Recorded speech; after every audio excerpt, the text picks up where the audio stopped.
हाँ जी बेटा, गुड इवनिंग।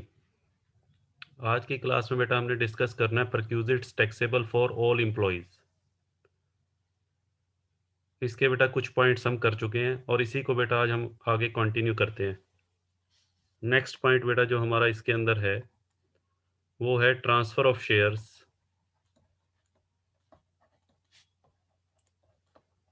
और स्पेसिफाइड सिक्योरिटीज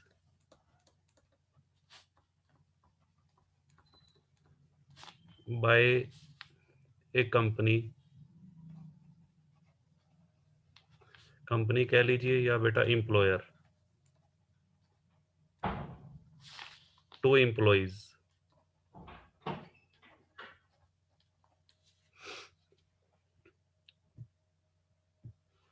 हाँ जी बेटा, इस पॉइंट को समझाने के लिए बेटा मैं एक एग्जांपल की हेल्प से आपको समझा रहा हूँ। एक बेटा कंपनी है जिसका नाम है इन्फोसिस। हाँ जी बेटा, ये हमारी कंपनी है। इसको बेटा मैं लिख देता हूँ नीचे एम्प्लॉयर। और इस कंपनी का बेटा एक एम्प्लॉय है। हाँ जी बेटा, ये एक एम्प्लॉय है मिस्टर सुमित।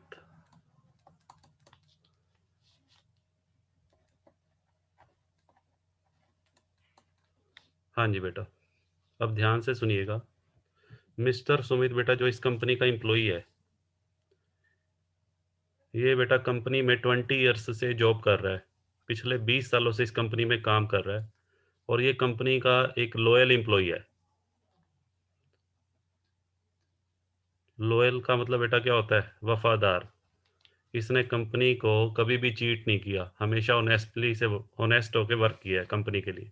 ठीक है, ईमानदार होकर बेटा हमेशा से कंपनी को इसने अपनी सेवाएं दी हैं। या ऐसा भी हो सकता है मिस्टर सुमित ने बेटा कंपनी को कोई बिजनेस आइडिया भी दिए हो। ये टाइम टू टाइम कंपनी को बिजनेस आइडियाज भी देता रहता है कंपनी की प्रोग्रेस के लिए। ठीक है जी। या बेटा ऐसा भी हो सकता है कि मिस्टर सुमित, हाँ जी बेटा, इसने कंपनी को कोई टेक्निकल नॉलेज प्रोवाइड की हो, टेक्निकल नो हाउ। सपोज करो बेटा इसने कंपनी को कोई सॉफ्टवेयर बना के दिया है। हाँ जी बेटा, मिस्टर सुमित ने कंपनी को कोई सॉफ्टवेयर बना के दिया है जो कंपनी के डायरेक्टर्स को बहुत पसंद आया है। तो कहने का मतलब मिस्टर सुमित की सेवाओं से ये जो कंपनी है इन्फोसिस लिमिटेड, उसके डायरेक्टर्स बहुत ज़्यादा खुश हैं और वो उसको कॉम्प्लीमेंट देना चाहते हैं। हाँ जी बेटा, कंपनी के जो डायरेक्टर्स हैं वो सुमित को कुछ कॉम्प्लीमेंट देना चाहते हैं। हाँ जी बेटा, अब कॉम्प्लीमेंट बेटा कई तरह से दिया जा सकता है। कंपनी बेटा मिस्टर सुमित को कोई बोनस दे सकती है, अलग से बेटा कोई कोई कमीशन दिया जा सकता है इसको। या एक चीज़ बेटा ये भी आती है, कुछ कंपनियां कई बार क्या करती हैं अपने एम्प्लॉयज़ को, हाँ जी बेटा, शेयर्स अलॉट कर देती हैं। ऐसे एम्प्लॉयज़ को क्या अलॉट किए जाते हैं? शेयर्स। आपने कंपनी अकाउंट्स में पढ़ा है। हाँ जी बेटा, issue of share for consideration other than cash. हाँ जी बेटा, एक तो कंपनी क्या करती है, कैश के बदले में शेयर इशू करती है। जब कोई कंपनी जनरल पब्लिक में शेयर इशू करती है तो पब्लिक से बेटा कैश लेती है और उसके बदले में उनको शेयर अलॉट करती है। बट कई बार कंपनी अपने कर्मचारियों को भी बेटा शेयर इशू करती है उनकी सेवाओं से खुश होकर, जिनको हम बेटा कौन से शेयर बोलते हैं? हाँ जी बेटा, कौन बताएगा? उन शेयर्स का नाम होता है बेटा स्वेट इक्विटी शेयर्स। आपने पढ़ा हुआ है कंपनी अकाउंट्स में स्वेट इक्विटी शेयर्स। हाँ जी बेटा, स्वेट इक्विटी शेयर्स क्या होते हैं? those equity shares which are allotted by company to the employees or directors either free or at discount। ठीक है बेटा, या तो वो फ्री में इश्यू किए जाते हैं या एट डिस्काउंट। और किस लिए इश्यू किए जाते हैं? For providing their services. वो सर्विसेज बेटा उनकी सेवाओं से खुश होकर। वो सेवाएं कौन सी होती हैं? उन्होंने कोई बिजनेस आइडिया दिया हो या उन्होंने कंपनी को कोई टेक्निकल नॉलेज प्रोवाइड किया। अब मैं बेटा यहाँ पे इसके दो केसेस ले रहा हूँ। हाँ जी बेटा, यहाँ पे मैंने वर्ड यूज़ किया स्पेसिफाइड सिक्योरिटी मीन्स बेटा शेयर्स भी हो सकते हैं, डिबेंचर्स भी हो सकते हैं। कंपनी ने ज़रूरी नहीं है कि कर्मचारी को शेयर्स अलॉट किए हों। कंसेशनल रेट पे बेटा डिबेंचर्स भी अलॉट किए जा सकते हैं। तो यहाँ मैं 2 केसेस ले रहा हूँ। सबसे पहला केस मैं ले रहा हूँ फ्री ऑफ कॉस्ट। हाँ जी बेटा, अगर कंपनी ने जो शेयर्स हैं, हम शेयर्स का एग्ज़ाम्पल ले रहे हैं। कंपनी ने शेयर्स मिस्टर सुमित को फ्री ऑफ कॉस्ट अलॉट किए हैं। और दूसरा केस बेटा एट कंसेशनल रेट।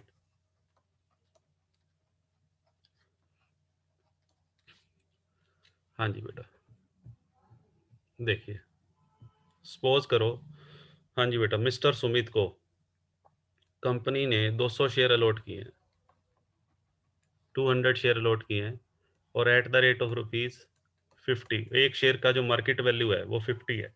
ये 50 बेटा फेयर मार्केट वैल्यू है।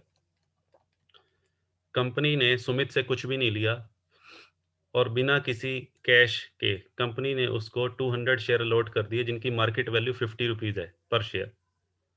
तो टोटल बेटा वैल्यू कितनी होगी उन शेयर्स की? 10,000। तो मिस्टर सुमित को बेटा कितने का बेनिफिट हो गया? 10,000 रुपीज़ का बेनिफिट हो गया। तो ये बेटा टैक्सेबल अमाउंट होगा। इनकम टैक्स डिपार्टमेंट देख रहा है कि कंपनी ने, एम्प्लॉयर ने अपने एम्प्लॉई को फ्री में शेयर दिए हैं 10,000 के। तो इनकम टैक्स डिपार्टमेंट क्या कहता है कि इसको कर्मचारी को इनडायरेक्ट वे में क्या दी गई है? सैलरी दी गई है। और इनकम टैक्स डिपार्टमेंट कहता है कि मैं इसके ऊपर टैक्स चार्ज करूंगा। ठीक है, तो इस केस में बेटा रूल क्या बना? Taxable amount is equal to, हाँ जी बेटा, taxable amount is equal to number of shares allotted, number of shares allotted, shares की बजाय बेटा वो भी हो सकती हैं any other securities, multiplied by fair market value, fair market value of, fair market value per share. हाँ जी बेटा, ये रूल बेटा एप्लीकेबल होगा। तो ये 10,000 बेटा सैलरी हेड में जाएंगे। यहाँ पे मैं लिख देता हूँ इसके आगे, 10,000 will be included in salary head में बेटा, ये प्लस हो जाएगा। ठीक है जी।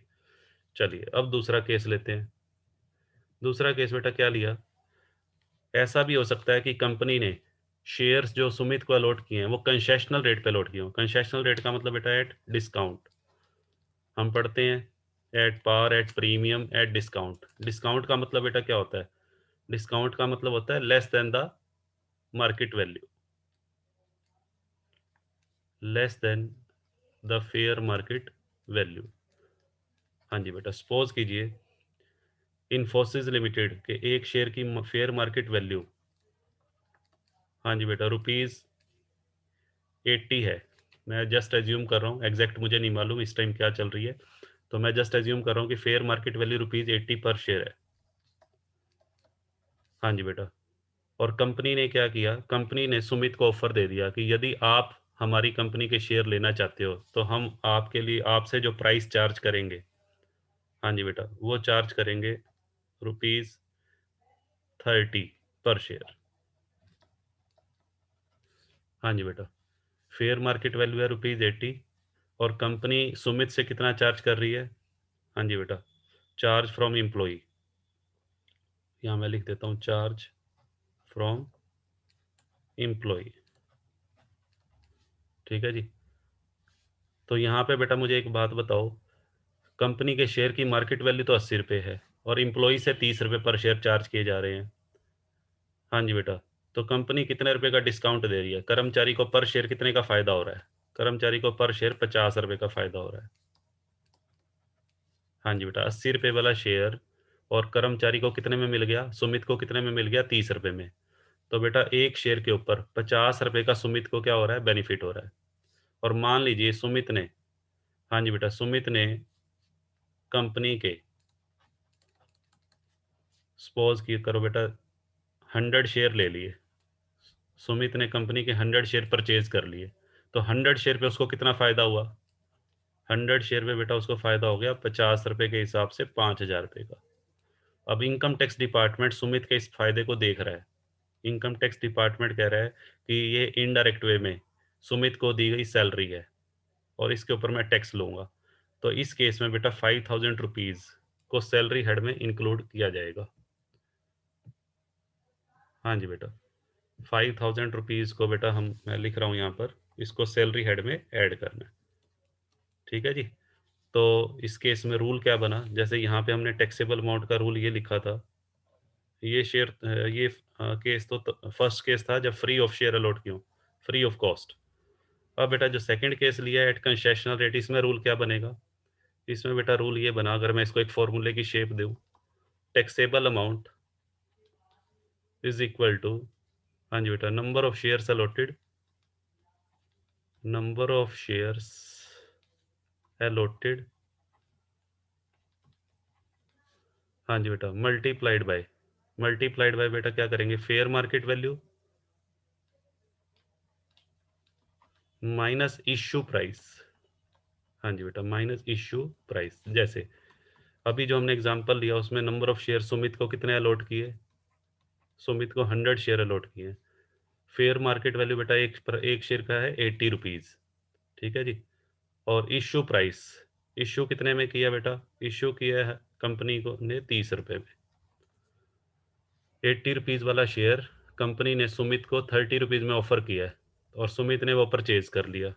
तो 100 × 50, सुमित को बेटा 5,000 रुपीज़ का बेनिफिट हुआ है, जो कि सैलरी हेड में ऐड होगा।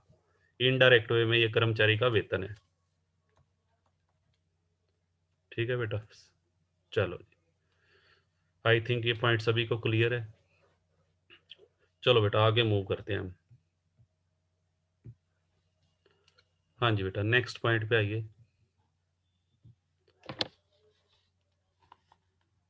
नेक्स्ट पॉइंट है बेटा कंट्रीब्यूशन टू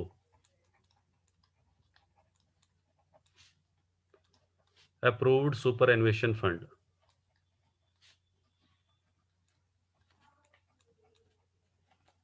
हाँ जी बेटा, contribution to approved superannuation fund by the employer.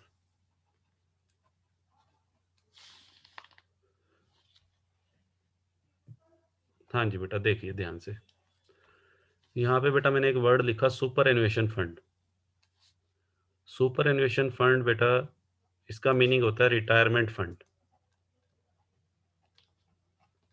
अगर आपसे कोई पूछे सुपर एन्युएशन फंड का मीनिंग क्या है, तो आप बताओगे the fund which is created by the employer for the retirement benefit of the employ.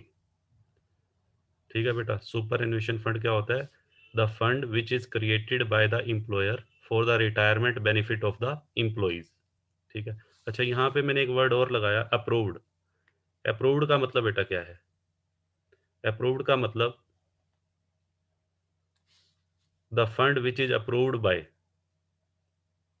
Approved इसलिए लगाया बेटा, the fund which is approved by commissioner of income tax, commissioner of income tax.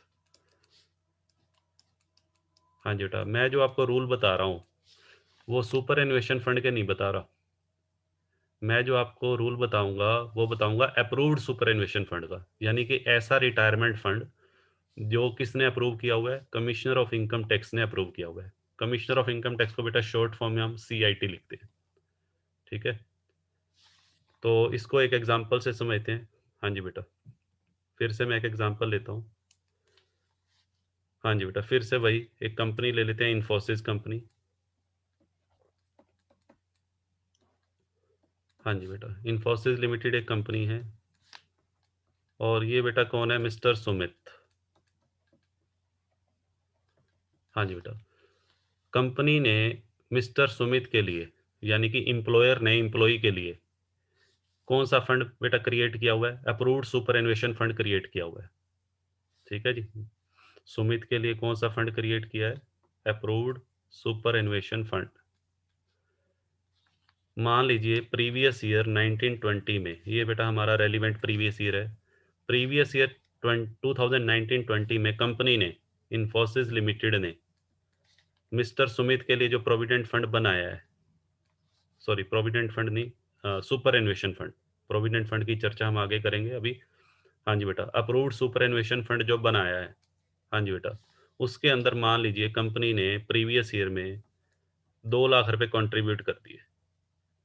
हाँ जी बेटा, ये 2 लाख क्या है, कंट्रीब्यूशन बाय एम्प्लॉयर।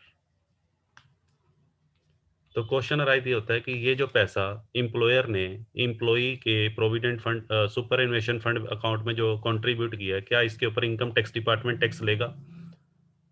हाँ जी बेटा, तो इसका रूल ये है कि इनकम टैक्स डिपार्टमेंट टैक्स तो इसके ऊपर चार्ज करेगा, बट इसमें एक बेटा लिमिट है, एग्जम्पशन लिमिट। उस लिमिट तक कोई टैक्स नहीं लिया जाएगा, और वो लिमिट है बेटा ₹1,50,000, 1.5 लाख रुपए तक ये अमाउंट एग्जम्प्ट होगा। कहने का मतलब जो एम्प्लॉयर ने कंट्रीब्यूट किया उसमें से बेटा एग्जम्प्टेड अमाउंट हम माइनस कर देंगे। Exempted amount 1.5 lakh. तो बेटा टैक्सेबल अमाउंट हमारा कितना हो जाएगा? 50,000 रुपीज। ये बेटा हमारा टैक्सेबल अमाउंट होगा जो सैलरी हेड में इंक्लूड होगा। हाँ जी बेटा, ये आपको सैलरी हेड में ऐड करना है।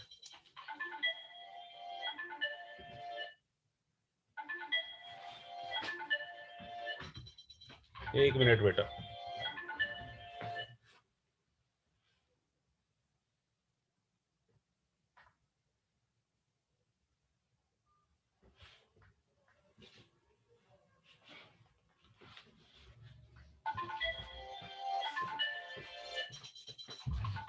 हाँ जी, ये फोन पकड़ो।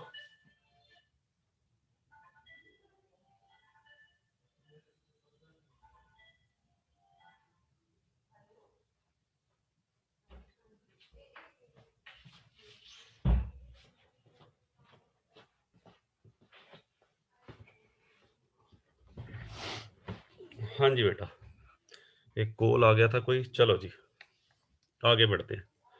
अच्छा, तो इसका बेटा अगर मैं रूल लिखवाऊं आपको, तो रूल बेटा क्या बनेगा टैक्सेबल अमाउंट का? बताइए। Taxable amount is equal to amount contributed by the employer towards approved, ये बेटा ध्यान रखना, अप्रूव्ड सुपरएनुएशन फंड है। इसको मैंने शॉर्ट फॉर्म में ASF लिख दिया, अप्रूव्ड सुपरएनुएशन फंड, माइनस इसमें से बेटा कितना माइनस कर दूं? ₹1,50,000। ये बेटा हमारा टैक्सेबल अमाउंट आ जाएगा। अच्छा, अगर कंट्रीब्यूशन बाय एम्प्लॉयर 1.5 लाख से कम है, हाँ जी बेटा, तो उस केस में टैक्सेबल अमाउंट कितना हो जाएगा? नील हो जाएगा। जैसे मान लीजिए एम्प्लॉयर ने बेटा जो पैसा कंट्रीब्यूट किया, मान लीजिए वो पैसा है 1,20,000 रुपये। प्रीवियस ईयर 2019-20 में एम्प्लॉयर ने एम्प्लॉय के लिए अप्रूव्ड सुपरएनुएशन फंड में 1,20,000 रुपये डाले हैं, और हमारी जो एग्जम्पशन लिमिट है as per income tax rules 1.5 lakh है। तो टैक्सेबल अमाउंट बेटा -30,000 नहीं आएगा, नील हो जाएगा। ठीक है, चलें बेटा आगे। हाँ जी, आगे बढ़ते हैं।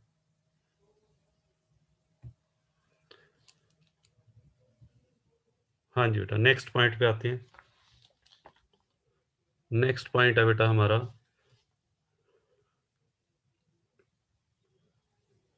हाँ जी बेटा, क्रेडिट कार्ड फैसिलिटी।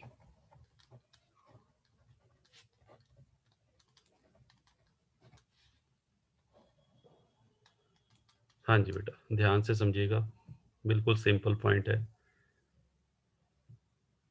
आजकल बेटा जो बड़ी बड़ी कंपनीज हैं, वो अपने एम्प्लॉयज़ को बेटा क्रेडिट कार्ड की फैसिलिटी भी प्रोवाइड करती हैं। ठीक है जी। तो क्रेडिट कार्ड की जो फैसिलिटी है, जो एम्प्लॉय को प्रोवाइड की गई है, तो उसमें सबसे पहली बात आपको ये देखनी है कि एम्प्लॉय जो है वो क्रेडिट कार्ड का यूज़ किस पर्पज़ के लिए कर रहा है। हाँ जी बेटा, जब भी किसी जब भी कोई कंपनी अपने एम्प्लॉय को क्रेडिट कार्ड की फैसिलिटी प्रोवाइड करती है, सबसे पहली बात तो बेटा वो क्रेडिट कार्ड के लिए उस कंपनी को किसी ना किसी बैंक से कॉन्टैक्ट करना पड़ेगा। ठीक है जी। तो उस बैंक की फीस लगेगी, क्रेडिट कार्ड के लिए एनुअल फीस होती है। ठीक है जी।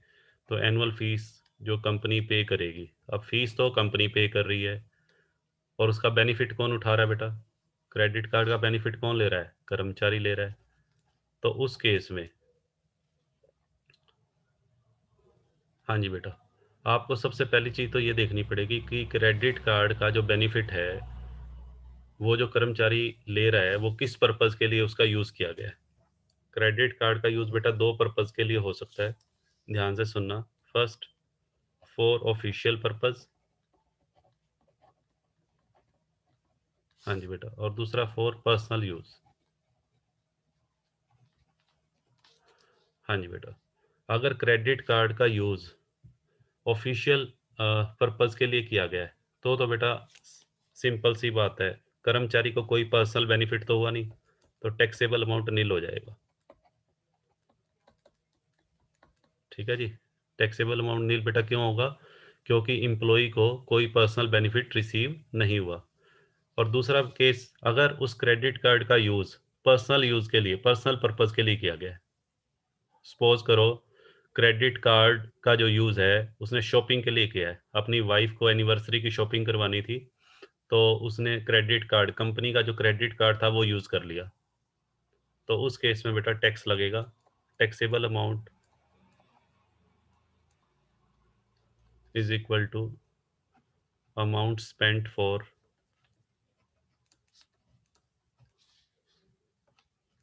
हाँ जी बेटा, प्राइवेट पर्पज़। जितना अमाउंट उसने यूटिलाइज़ किया, स्पेंट कह लीजिए या यूटिलाइज़ किया है कंपनी के क्रेडिट कार्ड से फॉर प्राइवेट पर्पज़, हाँ जी बेटा, वो टैक्सेबल हो जाएगा। तो बेसिकली आपने देखना है कि ऑफिशियल पर्पज़ के लिए या पर्सनल पर्पज़ के लिए। और ध्यान रखना, यहाँ पे कर्मचारी को बेटा प्रूव करना पड़ेगा। अगर कर्मचारी ने कोई खर्चा ऑफिशियल पर्पज़ के लिए किया है, तो उसको ऑफिशियल खर्चे का सारा रिकॉर्ड रखना पड़ेगा। यहाँ मैं नोट लिख देता हूँ। The employee will have to maintain the record if expenditure is done exclusively for official purpose. हाँ जी बेटा, एम्प्लॉय को रिकॉर्ड कर रखना पड़ेगा ये जो खर्चा उसने ऑफिस के लिए किया। अदरवाइज इनकम टैक्स डिपार्टमेंट को क्या मानेगा? इनकम टैक्स डिपार्टमेंट को कह देगा आपने जो सारा खर्चा है वो पर्सनल यूज़ के लिए आपने उसको क्रेडिट कार्ड को यूज़ किया। तो ऑफिशियल पर्पज़ के लिए अगर कर्मचारी ने उसका यूज़ किया है, तो जो जो ऑफिस के खर्चे उसने किए हैं क्रेडिट कार्ड के थ्रू, उसका बेटा उसको सारा रिकॉर्ड मेंटेन रखना पड़ेगा। ठीक है, तो ये बेटा हो गया हमारा क्रेडिट कार्ड फैसिलिटी। हाँ जी बेटा, नेक्स्ट पॉइंट पे चलते हैं। हाँ जी बेटा, नेक्स्ट पॉइंट है बेटा हमारा क्लब फैसिलिटी। हाँ जी बेटा, क्लब फैसिलिटी।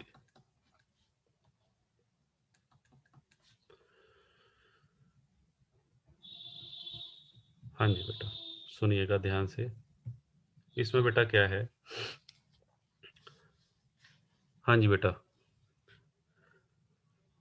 कुछ एम्प्लॉयर अपने एम्प्लॉयज़ को बेटा क्लब फैसिलिटी भी प्रोवाइड करते हैं। मान लीजिए ये बेटा कोई एम्प्लॉई है, हाँ जी बेटा, मिस्टर एक्स एक एम्प्लॉई है, हाँ जी बेटा, और ये क्लब का मेंबर है। हाँ जी बेटा, किसी क्लब का मेंबर बना हुआ है ये। हाँ जी बेटा, जैसे आपने सुने होंगे बहुत सारे क्लब, रोटरी क्लब हैं, लॉयंस क्लब है, एटसेट्रा। हाँ जी बेटा, मिस्टर एक्स जो एम्प्लॉई है कंपनी का, हाँ जी बेटा, वो किसी क्लब का मेंबर है। तो यहाँ पे बेटा आपको चेक करना है, सबसे पहली बात, फिर से वही 2 बातें मैं कर रहा हूँ। आपको ये देखना है कि मिस्टर एक्स जो कर्मचारी है, वो क्लब का जो मेंबर बना हुआ है, वो किस पर्पज़ के लिए बना हुआ है। हाँ जी बेटा, यहाँ 2 बातें हो सकती हैं, for personal use. Personal use का मतलब बेटा खुद के एंटरटेनमेंट के लिए, रिक्रिएशन के लिए। रिक्रिएशन कह लीजिए या एंटरटेनमेंट, बात एक ही है।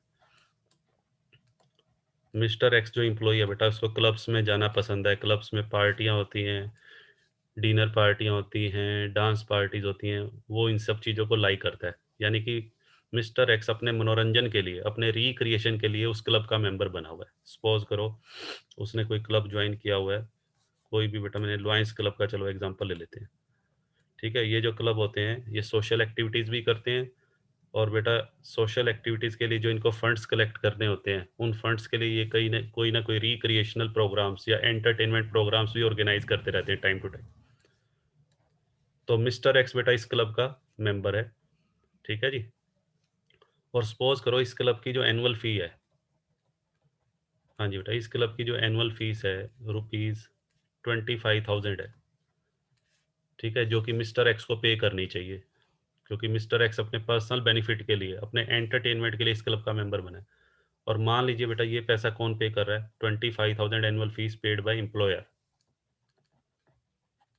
क्वेश्चन में ये लिखा हुआ है कि मिस्टर एक्स की क्लब की फीस एम्प्लॉयर पे कर रहा है, ठीक है?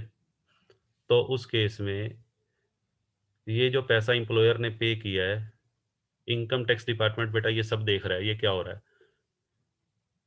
हाँ जी बेटा, 25,000 रुपए जो दिए जा रहे हैं किसके? अप्रत्यक्ष रूप से, इनडायरेक्ट वे में ये कर्मचारी को सैलरी दी जा रही है मिस्टर एक्स को। मेंबर तो कौन है? मेंबर तो बेटा एम्प्लॉई है। और पैसे कौन खर्च कर रहा है? पैसे खर्च कर रहा है उसका बॉस।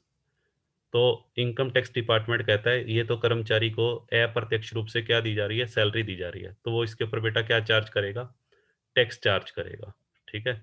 तो यहाँ पे बेटा टैक्सेबल अमाउंट,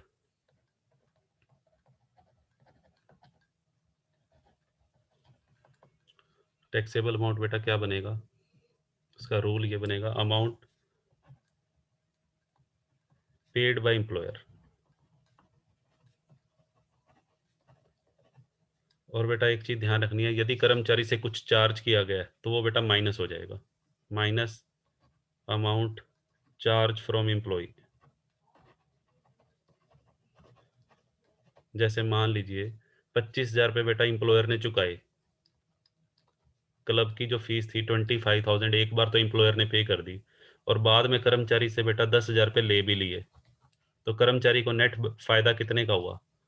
15,000 रुपये का। ये बेटा सैलरी हेड में टैक्सेबल होगा, ये अमाउंट आपको सैलरी हेड में दिखाना है। चलो जी, हाँ जी बेटा, दूसरा केस बेटा क्या हो सकता है?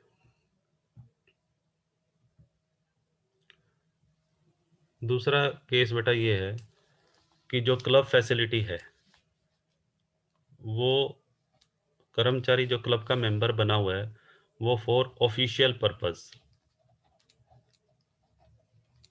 हाँ जी बेटा, कई बार क्या होता है, जैसे सपोज कीजिए, मैं एक एग्जांपल ले रहा हूँ, जैसे मान लो बेटा इन्फोसिस लिमिटेड एक कंपनी है, इन्फोसिस लिमिटेड के अंदर जो इन्फोसिस लिमिटेड के बेटा जो क्लाइंट्स हैं, इस इन्फोसिस लिमिटेड कंपनी के जो कस्टमर्स हैं, कस्टमर्स कह लीजिए या क्लाइंट्स हैं, उसमें बहुत सारे क्लाइंट ऐसे हैं जो लॉयंस क्लब के मेंबर हैं, ठीक है जी? और कंपनी, और मिस्टर एक्स इस कंपनी का क्या है? मैनेजर। मिस्टर एक्स इन्फोसिस का मैनेजर है। कंपनी ने क्या किया? कंपनी ने, या एम्प्लॉयर कह लो, एम्प्लॉयर ने क्या किया? मिस्टर एक्स जो मैनेजर है कंपनी का, उसको लॉयंस क्लब की मेंबरशिप दिलवा दी, ठीक है जी? क्यों दिलवाई है? कंपनी बेटा अपना फ़ायदा देख रही है। कंपनी को पता है कि इस क्लब में कंपनी के बहुत सारे क्लाइंट्स आते हैं, कस्टमर आते हैं जो इसके मेंबर हैं, ठीक है? जो कंपनी को बहुत ज़्यादा बिजनेस प्रोवाइड करते हैं। कंपनी का बहुत सारा रिवेन्यू इन क्लाइंट से आता है, ठीक है जी? और कंपनी उस रिवेन्यू को इंक्रीज़ करना चाहती है, एटलीस्ट कम तो नहीं करना चाहती, कंपनी उस रिवेन्यू को बनाए रखना चाहती है कह लो, या कंपनी उस रिवेन्यू को इंक्रीज़ करना चाहती है। रिवेन्यू का मतलब बेटा सेल, ठीक है?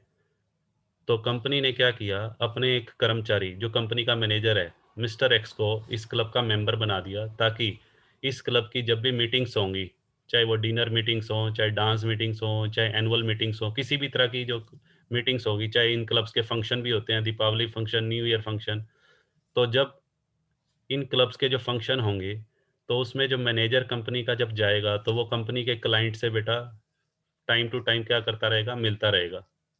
किसके बहाने? इस क्लब की मीटिंग्स के बहाने या क्लब के फंक्शंस के बहाने से। तो उससे कंपनी की बेटा जो सेल है या कंपनी का जो रिवेन्यू है, ठीक है, वो इंक्रीज होगा। तो कहने का मतलब यहाँ पे मिस्टर एक्स जो क्लब का मेंबर बना हुआ है, वो अपने पर्सनल एंटरटेनमेंट के लिए मेंबर नहीं बना, यहाँ पे बेटा मिस्टर एक्स ने जो क्लब की मेंबरशिप ली हुई है, लॉयंस क्लब की, वो किस पर्पज़ के लिए ली हुई है? For official purpose. तो ऐसी सिचुएशन में बेटा टैक्सेबल अमाउंट क्या होगा? आप खुद ही सोच सकते हैं। क्या कर्मचारी को कोई पर्सनल बेनिफिट हो रहा है? कोई बेनिफिट नहीं हो रहा। तो यहाँ पे टैक्सेबल अमाउंट बेटा होगा निल।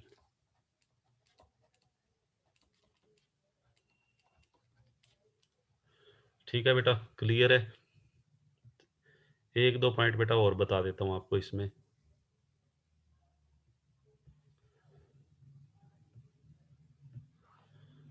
हाँ जी बेटा, सुनिएगा ध्यान से। एक दो स्पेसिफिक पॉइंट्स हैं क्लब फैसिलिटी से रिलेटेड। आजकल बेटा जो बड़ी बड़ी कंपनीज हैं उसके अंदर स्पोर्ट्स क्लब की फैसिलिटी होती है या हेल्थ क्लब की फैसिलिटी होती है। हाँ जी बेटा, कंपनी ये चाहती है कि जो हमारे कर्मचारी हैं उनका टाइम टू टाइम बेटा रिक्रिएशन करने के लिए, रिक्रिएशन का मतलब एंटरटेनमेंट करने के लिए कंपनी बेटा स्पोर्ट्स क्लब बना देती है। ठीक है जी। और हेल्थ क्लब बना देती है। हेल्थ क्लब का मतलब बेटा जिम वगैरह की फैसिलिटी हो गई। ठीक है, आप इधर दिल्ली गुड़गांव साइड जाओगे तो कंपनीज के अंदर बेटा हेल्थ क्लब की फैसिलिटी भी होती है, स्पोर्ट्स क्लब की फैसिलिटीज भी होती हैं। और जनरली ये जो फैसिलिटी दी जाती है ये कुछ सेलेक्टेड एम्प्लॉयज़ के लिए नहीं होती, कंपनी के सभी एम्प्लॉयज़ के लिए होती है जनरली। जनरली बेटा ये जो फैसिलिटी होती है ये फॉर ऑल एम्प्लॉयज़। ठीक है जी। तो उस केस में क्वेश्चन अराइज ये होता है कि मान लीजिए कि एक एम्प्लॉई है। हाँ जी बेटा, एक एम्प्लॉई है, मान लेते हैं वो अगर अपने पैसों से, मान लेते हैं मिस्टर एक्स एक कंपनी का कर्मचारी है और वो अगर अपने पैसों से जिम जाएगा तो जिम की फीस बेटा मान लेते हैं 2000 पर मंथ है। अब क्योंकि कंपनी का जिम है तो कंपनी ने उसको फ्री में ये सुविधा दी हुई है। कंपनी कहती है जी हमारा जो हेल्थ क्लब है उसके लिए हम कोई चार्जेस नहीं ले रहे, या कम चार्जेस भी कंपनी ले भी सकती है चार्जेस, बट हो सकता है वो कम चार्जेस ले। तो कहने का मतलब ये है कि स्पोर्ट्स क्लब या हेल्थ क्लब की जो फैसिलिटी प्रोवाइड की गई है, हाँ जी बेटा, वो मान लेते हैं company free of cost provide कर रही है। और बाहर यदि मिस्टर एक्स जिम में जाता है, स्पोर्ट्स क्लब ज्वाइन करता है तो 2000 पर मंथ का खर्चा है। तो एक तरह से बेटा उसके कितने रुपए बच गए? अगर साल की बात करें तो 24,000 रुपए कर्मचारी के बच गए। 24,000 रुपए बेटा, इस बचत को कौन देख रहा है? इनकम टैक्स डिपार्टमेंट बेटा इसको देख रहा है, भाई कर्मचारी इतने रुपए बचा गया। तो क्वेश्चन अराइज ये होता है कि क्या इस 24,000 को कर्मचारी की अप्रत्यक्ष सैलरी मानी जाएगी या नहीं मानी जाएगी, और क्या इसके ऊपर टैक्स लगेगा या नहीं लगेगा? तो इस फैसिलिटी के ऊपर बेटा इनकम टैक्स डिपार्टमेंट ने रूल बनाया हुआ है।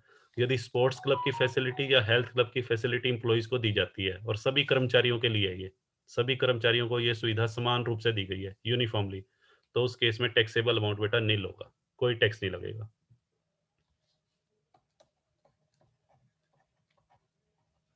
हाँ जी बेटा, टैक्सेबल अमाउंट क्या लिख दिया मैंने? नील। एक बेटा पॉइंट और भी है इसमें, उसको भी हम डिस्कस कर लेते हैं। एक बेटा पॉइंट है कॉर्पोरेट मेंबरशिप।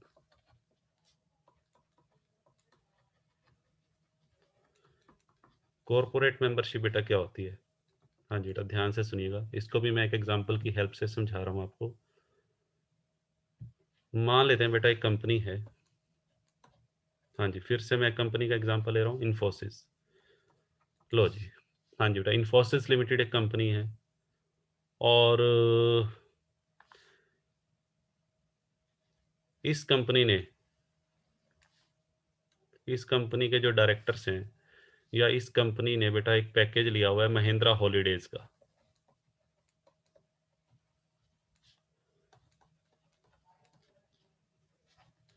हाँ जी बेटा, महिंद्रा हॉलीडेज की मेंबरशिप ली हुई है। किसने ली हुई है? हाँ जी बेटा, एक कंपनी ने, इन्फोसिस लिमिटेड ने बेटा मेंबरशिप ली हुई है।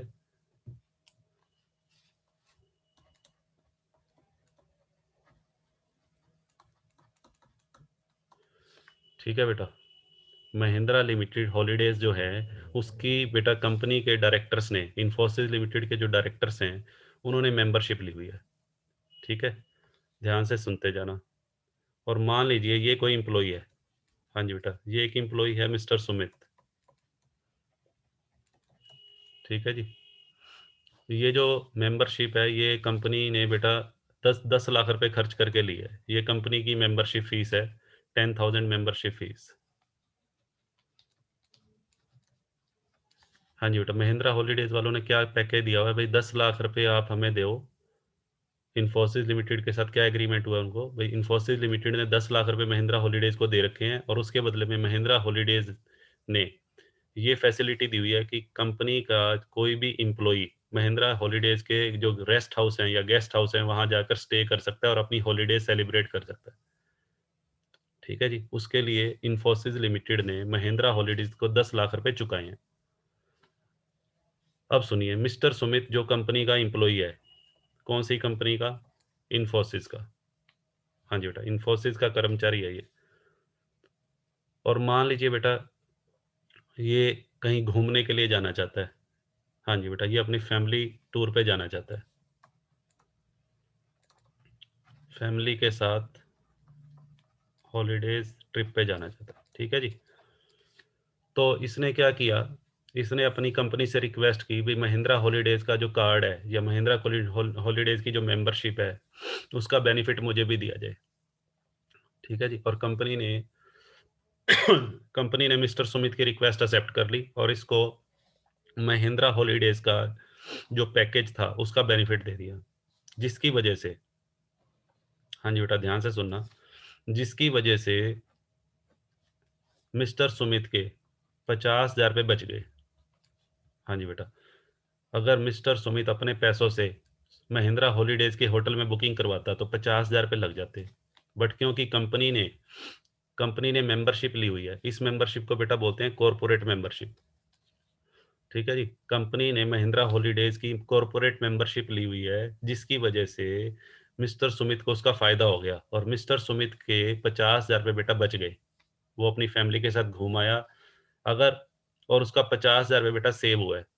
ठीक है, यदि उसको ये उसके पास ये मेंबरशिप कार्ड ना होता तो उस केस में 50,000 रुपीज का खर्चा उसको अपनी जेब से करना पड़ता। अब इनकम टैक्स डिपार्टमेंट ये बचत देख रहा है, इनकम टैक्स डिपार्टमेंट की बेटा ये देखो, ये मैंने मोटी मोटी आंखें बना दी हैं जी। ठीक है जी, इनकम टैक्स डिपार्टमेंट देख रहा है, अरे ये क्या हो रहा है, कर्मचारी 50,000 रुपये बचा गया।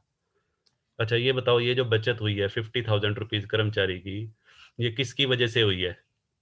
ये एम्प्लॉयर की वजह से हुई है। एम्प्लॉयर कौन है? इन्फोसिस कंपनी। इसका मतलब ये जो बेनिफिट है 50,000 का, ये उसको अपने एम्प्लॉयर से मिला है। तो फिर बेटा याद करो, एम्प्लॉयर एम्प्लॉय रिलेशनशिप, बेनिफिट मिला है एम्प्लॉयर से, तो इनकम टैक्स डिपार्टमेंट कहता है क्योंकि ये बेनिफिट एम्प्लॉयर की वजह से मिला है तो इसको जस्ट लाइक सैलरी ट्रीट किया जाएगा और इसके ऊपर टैक्स लिया जाएगा। ठीक है जी, तो टैक्सेबल अमाउंट, इस केस में बेटा टैक्सेबल अमाउंट होगा अमाउंट स्पेंट बाय एम्प्लॉयर। हाँ जी बेटा, एक तरह से ये कह लो 50,000 की जो बचत हुई है ये बेटा टैक्सेबल अमाउंट। और यदि कर्मचारी से कुछ लिया गया है, हाँ जी बेटा, any amount charge from employ will be deducted.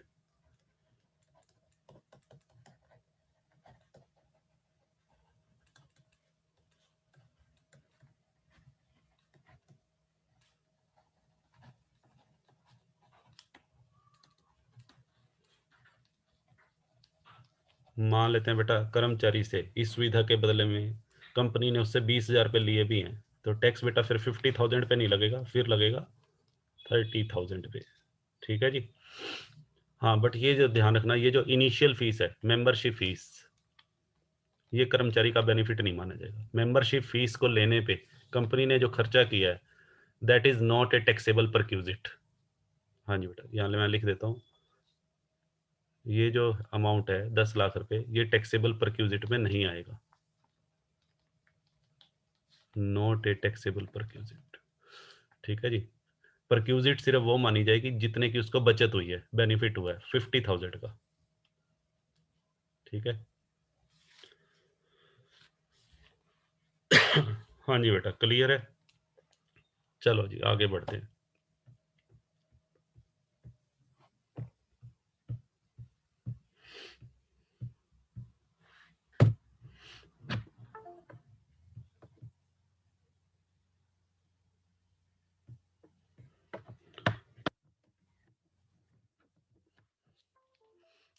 हाँ जी बेटा, नेक्स्ट पॉइंट।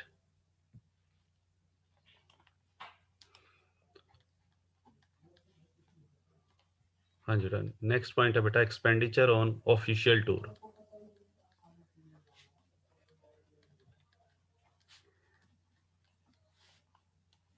हाँ जी बेटा, एक्सपेंडिचर ऑन ऑफिशियल टूर, ध्यान से सुनिएगा।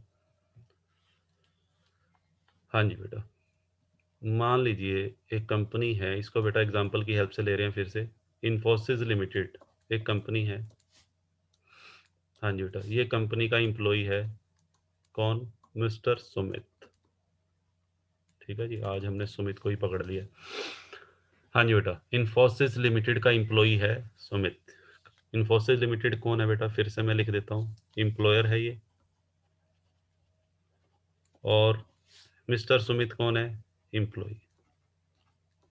सपोज करो बेटा, मिस्टर सुमित को, मिस्टर सुमित एट प्रेजेंट इसकी पोस्टिंग कहाँ पर है? दिल्ली में। ठीक है जी, कंपनी ने इसको 15 डेज के लिए, हाँ जी बेटा, ऑफिशियल काम से 15 डेज ऑफिशियल ड्यूटी पे कहाँ पर भेज दिया बेटा? बॉम्बे। ठीक है जी, मिस्टर सुमित जो है उसको 15 डेज के लिए कंपनी ने बॉम्बे भेज दिया। ठीक है, अब बॉम्बे में बेटा जब सुमित जाएगा तो उसका वहाँ स्टे का खर्चा होगा, वो होटल में स्टे करेगा, उसका खर्चा होगा। हाँ जी बेटा, और बेटा किसका खर्चा होगा? लंच डिनर जो भी फूड का खर्चा होगा। ठीक है, तो कहने का मतलब, जब कोई कर्मचारी जिस जो ऑफिशियल टूर पे गया है, ठीक है, और उसका सारा खर्चा, जो होटल का खर्चा और फूड का खर्चा, मान लीजिए 15 दिन का होटल का खर्चा और फूड का खर्चा सारा का सारा, हाँ जी बेटा, कंपनी ने पे किया है। हाँ जी बेटा, मिस्टर सुमित का ये सारा का सारा खर्चा जो 15 दिन का है, मान लेते हैं 15 दिन का इन दोनों चीज़ों का जो टोटल आ गया, सपोज करो, मान लेते हैं बेटा 60,000 रुपये खर्चा आ गया। ठीक है, और ये सारा का सारा खर्चा किसने पे कर दिया? कंपनी ने पे कर दिया, एम्प्लॉयर ने पे कर दिया। तो क्वेश्चन अराइज ये होता है कि क्या मिस्टर सुमित को इसके ऊपर कोई टैक्स देना पड़ेगा 60,000 के ऊपर?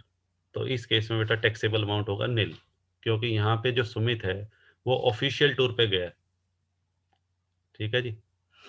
अच्छा, कई बार ऐसा होता है, कई बार बेटा ऐसा भी हो सकता है कि सुमित के साथ, सुमित के साथ, लो जी नीचे मैं बना देता हूँ, ये मिसेस सुमित है। हाँ जी, सुमित की वाइफ है। हाँ जी बेटा, ये सुमित की वाइफ मैंने बना दी। ठीक है जी, ये बेटा ड्राइंग मेरे को आती नहीं बनानी गर्ल्स की फ़ोटो। चलो जी, तो मिस्टर सुमित जो है, मिसेस सुमित, ये सुमित की वाइफ है, और इसने, इसको भी वो साथ लेके जाना चाहता है। 15 दिन के लिए कंपनी ने इसको बॉम्बे भेजा सुमित को, और उसने सोचा चलो मैं अपनी वाइफ को भी ले जाता हूँ, वो बॉम्बे देख आएगी और बॉम्बे हम घूम भी आएंगे। ठीक है जी, तो और कंपनी ने बेटा क्या किया, इन्फोसिस लिमिटेड ने, सुमित का खर्चा तो बियर बियर किया ही है, और सुमित के अलावा उसकी वाइफ का खर्चा भी बियर किया है। यानी कि कंपनी दोनों का खर्चा बियर कर रही है, सुमित का खर्चा भी बियर कर रही है, और मिसिस सुमित का खर्चा भी बियर कर रही है। ठीक है, तो उस केस में क्या होगा? उस केस में जितना पैसा, मान लेते हैं उसकी वाइफ के लिए जो पैसा खर्च किया गया उसका अमाउंट है, सपोज करो ₹30,000। ठीक है जी, सुमित के लिए, सुमित का जो ऑफिशियल टूर का खर्चा था उसका 60,000 तो वो है, बट उसकी वाइफ के लिए भी कंपनी पे कर रही है, उसकी वाइफ के लिए भी कंपनी ने 30,000 रुपये की पेमेंट कर दी। और ये 30,000 रुपये बेटा अगर ध्यान से सोचो तो ये कर्मचारी का पर्सनल ऑब्लिगेशन है। वाइफ का जो खर्चा है ये कंपनी का ऑफिशियल खर्चा नहीं है, वाइफ के लिए जो कंपनी पे कर रही है, एक तरह से ये वो पॉइंट बन गया, personal obligation of the employee met by employer. तो ये बेटा टैक्सेबल होगा। तो ऐसी सिचुएशन में आपने ध्यान रखना है। हाँ जी बेटा, ये जो 60,000 है बेटा, ये तो टैक्स फ्री है। टैक्स फ्री का मतलब इसके ऊपर कोई टैक्स नहीं लगेगा, बट ये जो 30,000 है, ये बेटा उसकी वाइफ के लिए है, ये टैक्सेबल होगा। ठीक है जी, चलो। अच्छा, एक पॉइंट और है, एक पॉइंट बेटा और है, सुनो जी। कई बार बेटा ऐसा भी होता है ध्यान से सुनिएगा। मान लेते हैं मिस्टर सुमित 15 दिन के लिए, 15 डेज के लिए बेटा बॉम्बे गया। कौन से काम से? ऑफिशियल काम से, ऑफिशियल टूर पे गया। ठीक है।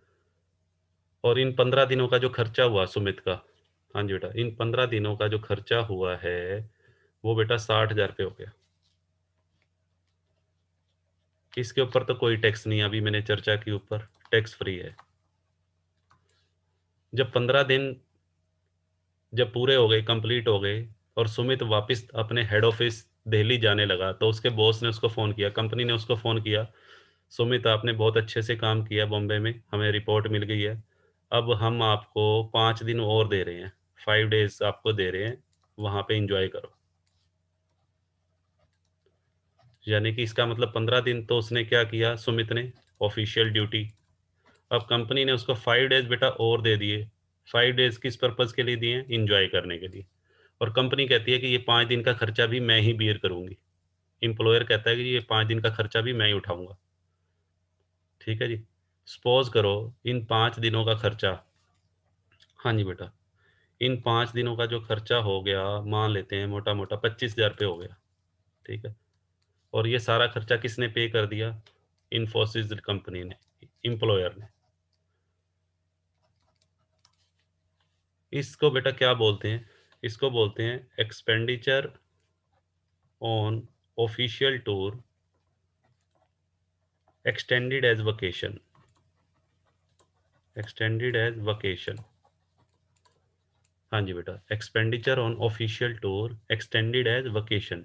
वैसे तो वो ऑफिशियल टूर पे गया था सुमित, बट उसके ऑफिशियल टूर तो था 15 दिन का, उसको कंपनी ने क्या कर दिया, 5 दिन के लिए एक्सटेंड कर दिया।